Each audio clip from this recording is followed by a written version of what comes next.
BSc first year में inorganic chemistry की unit first चल रही थी अपनी, रासायनिक बंधन फर्स्ट, और उसमें चला था अपना सहसंयोजक बंध। सहसंयोजक बंध में जो हाइब्रिडाइजेशन या संकरण था वो हमने कल की क्लास में पढ़ लिया था, कल तक कंप्लीट हो गया। हालांकि कुछ हाइब्रिडाइजेशन के एग्जांपल्स और हैं जिनको हम VSEPR थ्योरी में पढ़ेंगे। तो आज का अपना टॉपिक रहेगा VSEPR थ्योरी। सबसे पहले तो हम लिखेंगे इसकी फुल फॉर्म, फुल नेम क्या रहेगा VSEPR का। तो V से क्या बनता है यहाँ पे वैलेंस, S से बनेगा सेल, E से बनेगा यहाँ पे इलेक्ट्रॉन, P से बनेगा पेयर और R से बनेगा रिपल्सन, रिपल्सन और लास्ट में नाम लग जाएगा इसमें थ्योरी। हिंदी में बोला जाए तो इसको क्या बोलेंगे, वैलेंस होता है संयोजकता, सेल को बोलते हैं कोश, इलेक्ट्रॉन, पेयर को हिंदी में बोलेंगे युग्म, रिपल्सन को बोला जाएगा प्रतिकर्षण और थ्योरी को बोला जाएगा सिद्धांत। तो VSEPR की फुल फॉर्म रहेगी valence shell electron pair repulsion theory. Hindi में इसका नाम रहेगा संयोजकता कोष इलेक्ट्रॉन युग्म प्रतिकर्षण सिद्धांत। ठीक है, ये रहेगी VSEPR थ्योरी की फुल फॉर्म, संयोजकता कोष इलेक्ट्रॉन युग्म प्रतिकर्षण सिद्धांत या valence shell electron pair repulsion theory. ठीक है, उसके बाद में इसमें ये बात आती है कि ये किसके द्वारा दिया गया ये सिद्धांत। तो इसमें लिखा जाएगा गिवन बाय, यानी ये सिद्धांत किसके द्वारा दिया गया। दो साइंटिस्ट रहेंगे इसमें, गिलेस्पी और दूसरा रहेगा नाइहोम। तो इसको लिखा जाएगा फर्स्ट लाइन में कि VSEPR सिद्धांत गिलेस्पी तथा नाइहोम नामक दो वैज्ञानिकों के द्वारा दिया गया। देने वाले साइंटिस्ट कौन से रहेंगे, गिलेस्पी और नाइहोम। अब इन दोनों ने वैज्ञानिकों ने क्या किया कि जो मॉलिक्यूल्स होते हैं उनकी शेप यानी आकृति बताने के लिए, शेप ऑफ मॉलिक्यूल यानी मॉलिक्यूल्स की शेप बताने के लिए अपना ये सिद्धांत दिया गया था कि मॉलिक्यूल की शेप या उसका बॉन्ड एंगल है वो किस प्रकार से रहेगा। तो अपने इस सिद्धांत में इन्होंने 4-5 पॉइंट्स बताए हैं, उनको हम क्या बोलेंगे, पोस्टुलेट्स बोलेंगे, या हिंदी में बोलते हैं इसको अभिगृहित। तो अपने ये लिखने के बाद कि यह सिद्धांत गिलेस्पी और नाइहोम के द्वारा दिया गया और इन्होंने अपने सिद्धांत में अणुओं की आकृति तथा उनके बंध कोण के बारे में बताया। इतना लिखने के बाद में आपको लिखना है पोस्टुलेट ऑफ VSEPR थ्योरी, यानी वेस्पर थ्योरी के जो अभिगृहित हैं वो आपको पढ़ने हैं। ठीक है, अब स्टार्ट करेंगे हम पोस्टुलेट ऑफ VSEPR थ्योरी।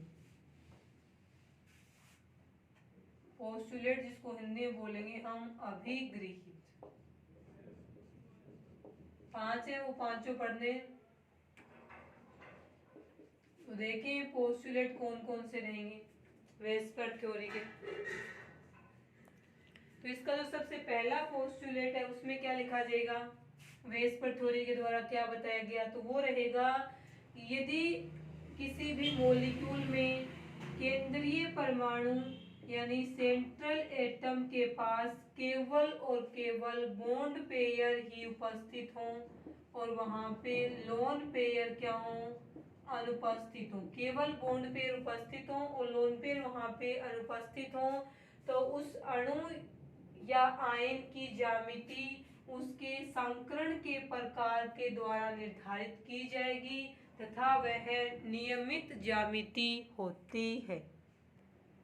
तो देखिए इसमें फर्स्ट पोस्टुलेट क्या रहेगा कि यदि किसी अणु या आयन के केंद्रीय परमाणु के पास केवल बंधी इलेक्ट्रॉन युग्म ही उपस्थित हो तथा अबंधी इलेक्ट्रॉन युग्म या लोन पेयर उपस्थित हो, तो उस अणु या आयन की ज्यामिति रेगुलर या नियमित होती है, जिसका निर्धारण उस अणु या आयन के संकरण के आधार पर किया जाता है।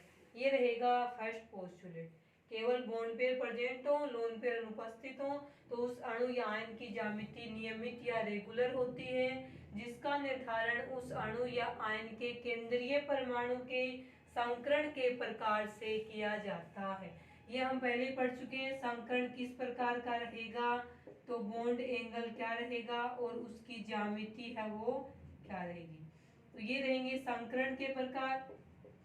फर्स्ट पोस्टुलेट के नीचे टेबल बना लेना कि कौन सा संकर्ण रहेगा तो कौन सी ज्यामिति बनेगी। संकर्ण और यहाँ पे बना लेना आप ज्यामिति या आकृति बोल देंगे उसको, आकृति बोल सकते हैं उसको। और बंद कोण है वहां पे कितना रहेगा बॉन्ड एंगल।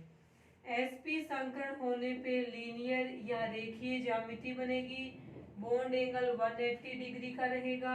sp2 संकर्ण होने पे ट्राइगोनल प्लेनर त्रिकोणीय समतलीय ज्यामिति रहेगी, बॉन्ड एंगल 120 डिग्री का रहेगा।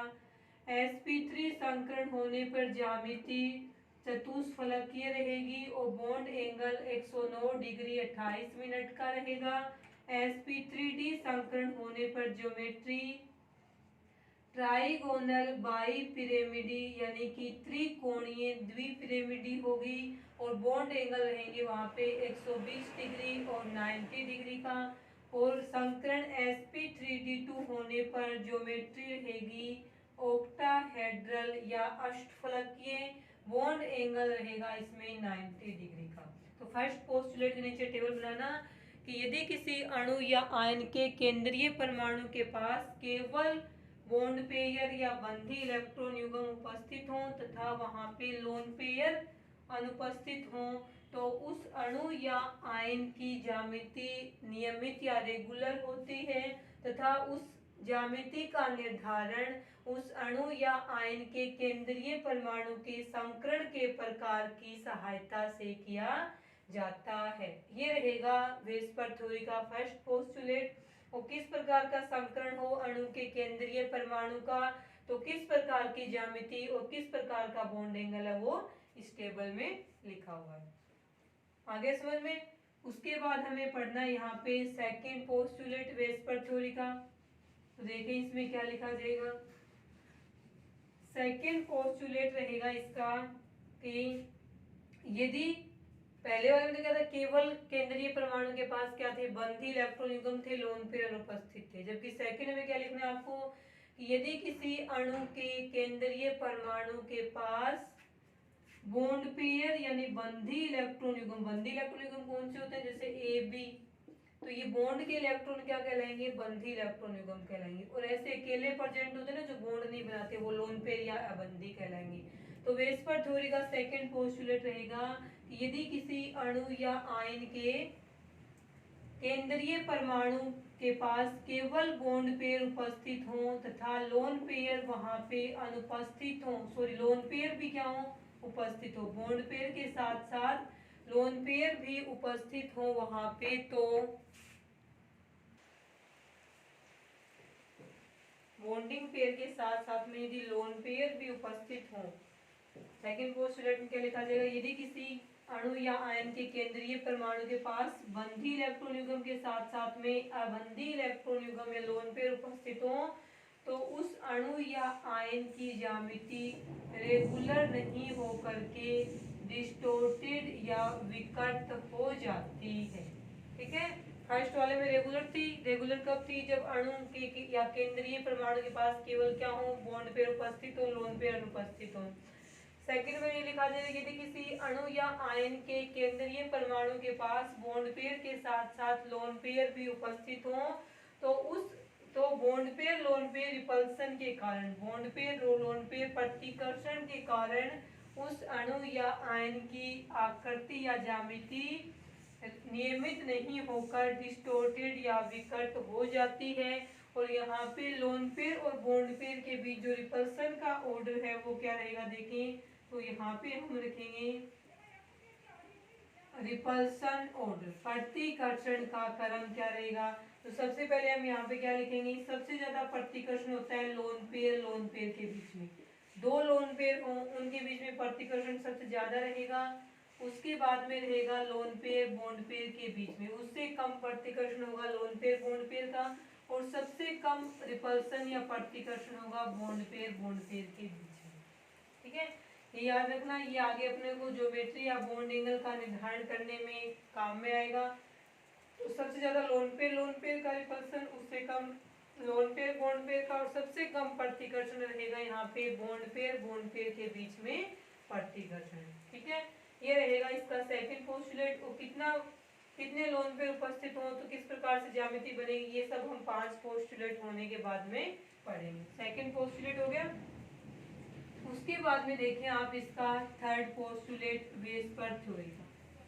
इसमें लिखेंगे आप थर्ड पोस्टुलेट में क्या लिखा जाएगा,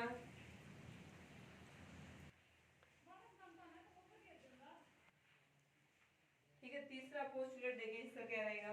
तीसरे पोस्टुलेट में लिखा जाएगा कि जो ए बी अक्ष प्रकार के अणु है, ए बी अक्ष प्रकार के अणु का मतलब है एक्स की वैल्यू कुछ भी हो सकती है, यहाँ पे बी के कितने भी परमाणु हों वो अक्ष की वैल्यू कहलाएगी। ए और बी अलग अलग है, ये एक प्रकार का मॉलिक्यूल है।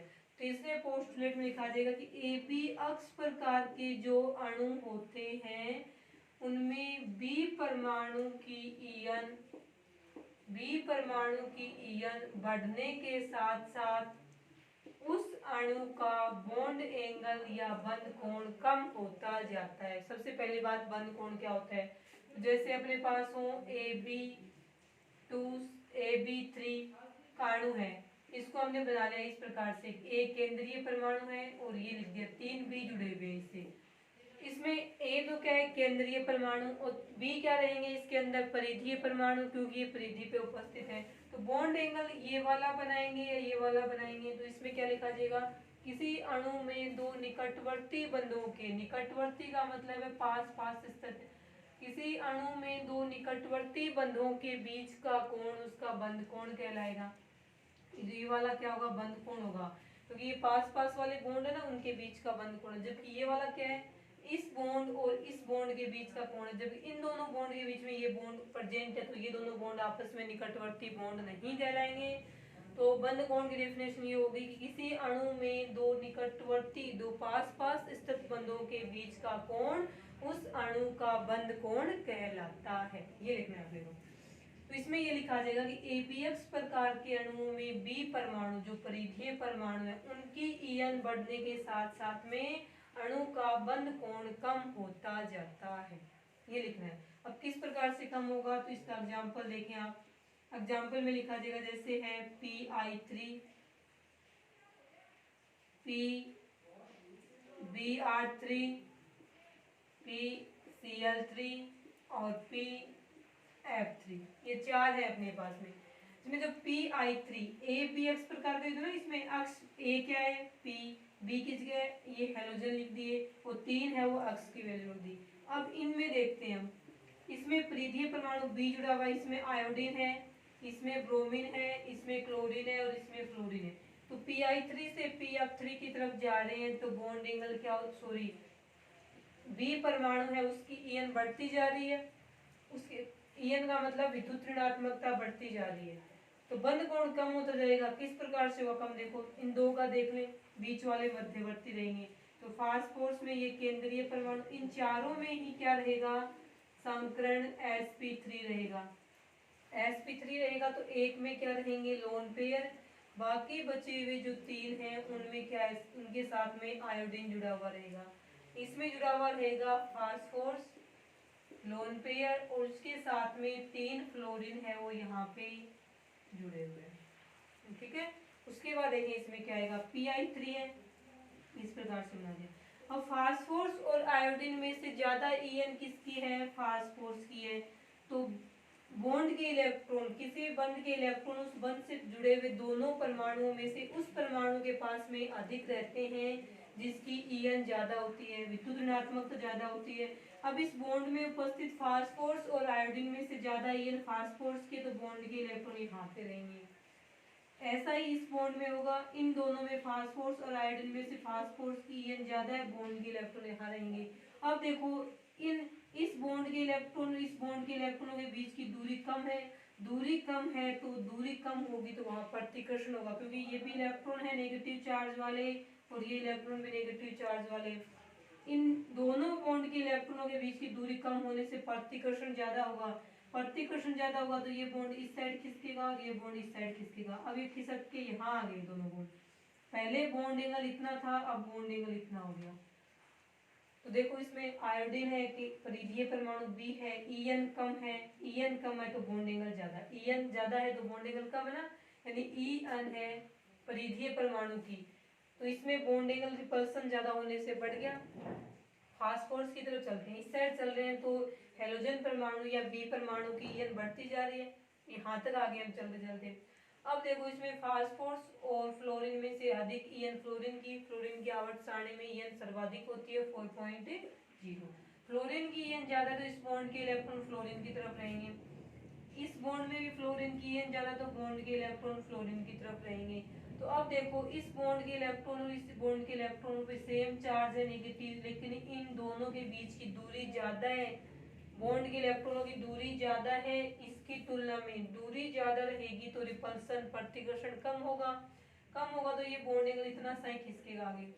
तो बंद कोण पहले जो इतना था वो बंद कोण इतना हो गया, लेकिन इससे क्या है कम ही रहेगा, बीच वालों का इसके मध्यवर्ती रहेगा। तो बॉन्ड एंगल का कोड रहेगा इनके ये वाला, और वैल्यू पूछी जाए तो इसमें PI3 वाले की रहेगी 102 डिग्री, PBr की 101 डिग्री, PCl वाले की 100 डिग्री, या और इसमें PF3 वाले की होती है 98 डिग्री।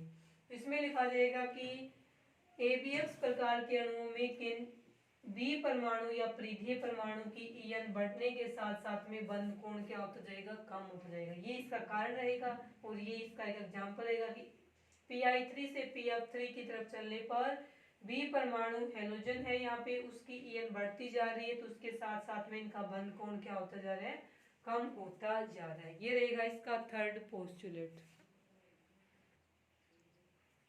उसके बाद में देखें इसका नेक्स्ट पोस्टुलेट 4 नंबर पे क्या लिखा जाएगा। फोर्थ पोस्टुलेट देखें,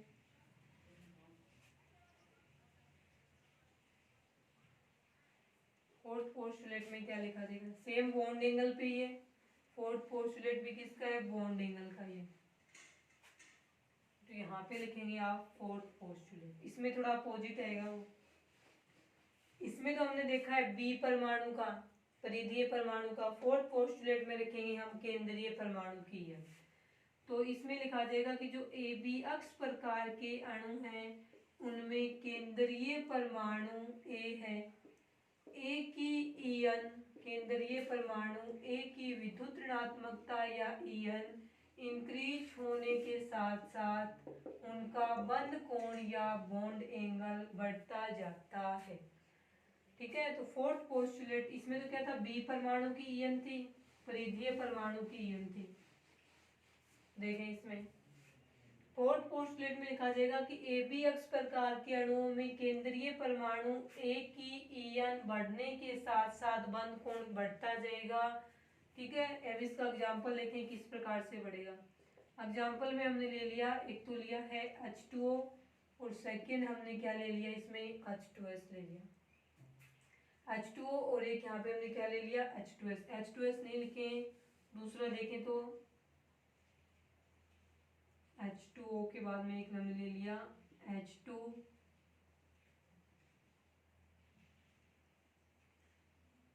ले लेते हैं, H2SE ये दो ले लिया हमने यहाँ पे बॉन्डिंग के रूप में। या फिर NF3 NH3 वाला देखो,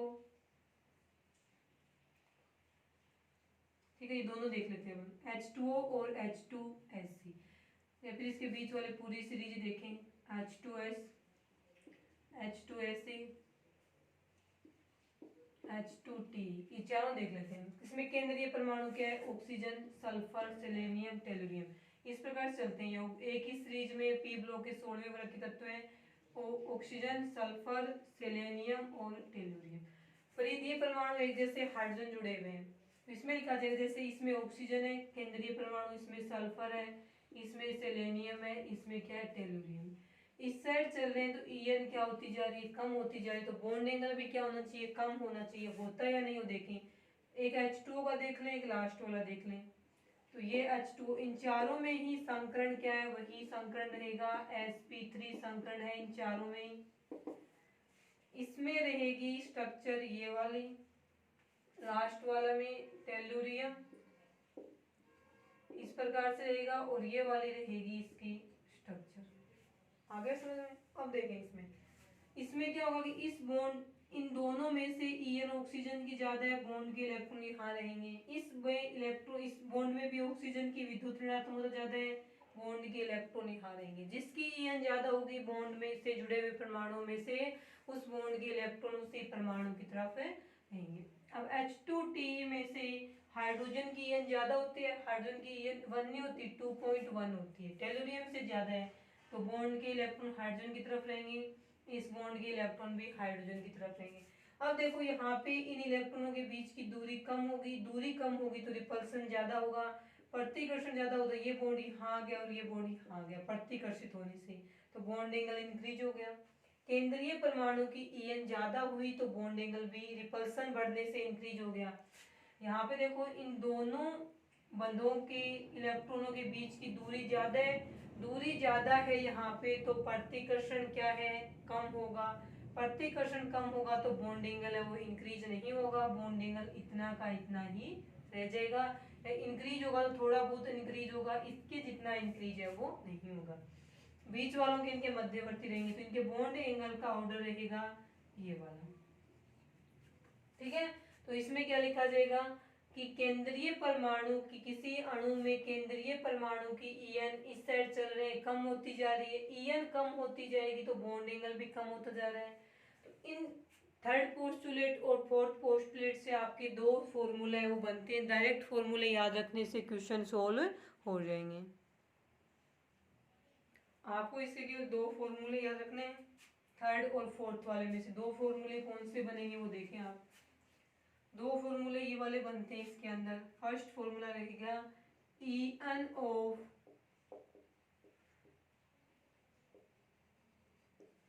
सेंट्रल एटम, केंद्रीय परमाणु की EN, केंद्रीय परमाणु है उसकी EN समानुपाती रहेगा बॉन्ड एंगल, बंद कोण। केंद्रीय परमाणु की EN जितनी ज्यादा होगी बंद कोण उतना ही क्या रहेगा, ज्यादा रहेगा। ये फोर्थ पोस्टुलेट से फॉर्मूला बना लिया। और सेकंड फॉर्मूला हमने बना लिया थर्ड वाले पोस्टुलेट थे, उसमें था परिधीय परमाणु की EN, परिधीय परमाणु को हम बोल देंगे surrounding atom, surrounding atom, EN of surrounding atom. परिधीय परमाणु भी था, उसकी EN बढ़ने के साथ साथ बॉन्ड एंगल कम हो रहा था, तो बॉन्ड एंगल यहाँ पे क्या हो जाएगा, व्युत्क्रमानुपाती वो हो जाएगी। दो रिलेशन याद रखना केवल, जहां में क्वेश्चन आया कि इसका बॉन्ड एंगल कम है इसका ज्यादा है, तब वहां पे सेंट्रल एटम केंद्रीय परमाणु की या परिधीय परमाणु की EN चेक कर लेना। केंद्रीय परमाणु की EN बंद कोण के समानुपाती रहेगी और परिधीय परमाणु की EN और बंद कोण के क्या रहेगी, व्युत्क्रमानुपाती रहेगी। ये दो फॉर्मूले वहां पे याद कर लेना इसमें। उसके बाद में लास्ट पोस्टुलेट बचा है इसका, वो देखें किस प्रकार से रहेगा।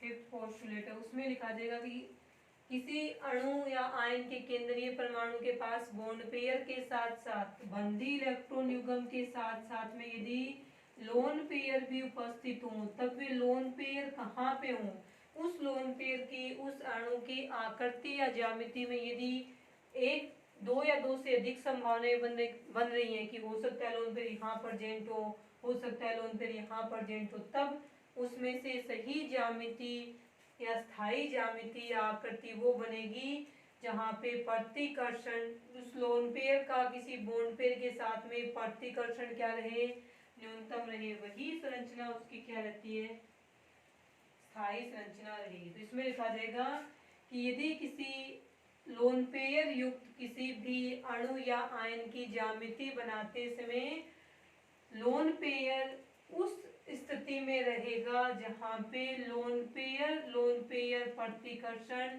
या लोन पेयर बॉन्ड पेयर प्रतिकर्षण सबसे कम हो। प्रतिकर्षण कब सबसे कम कब होगा, जब ये लोन पेयर दूसरे लोन पेयर से या दूसरे बॉन्ड पेयर से अधिकतम डिस्टेंस पे उपस्थित हो। तो पांचवें पोस्टुलेट में हम एक लाइन में क्या लिखेंगे, किसी अणु के केंद्रीय परमाणु में उपस्थित लोन पेयर उस अणु की आकृति या ज्यामिति बनाते समय उस स्थिति में रहता है जहां पे वह उसका लोन पेयर प्रतिकर्षण या लोन पेयर बॉन्ड पेयर प्रतिकर्षण है वो न्यूनतम होता है। उस कंडीशन में वही संरचना या ज्यामिति उस अणु की क्या रहेगी, स्थायी ज्यामिति मानी जाएगी। आगे समझ में, ये थे वीबीटी के 5 पोस्टुलेट। इसके बाद में वेस्पर थ्योरी के 5 पोस्टुलेट थे, अभिकृत ये बताया गया था नाइहोम और गिलेस्पी के द्वारा।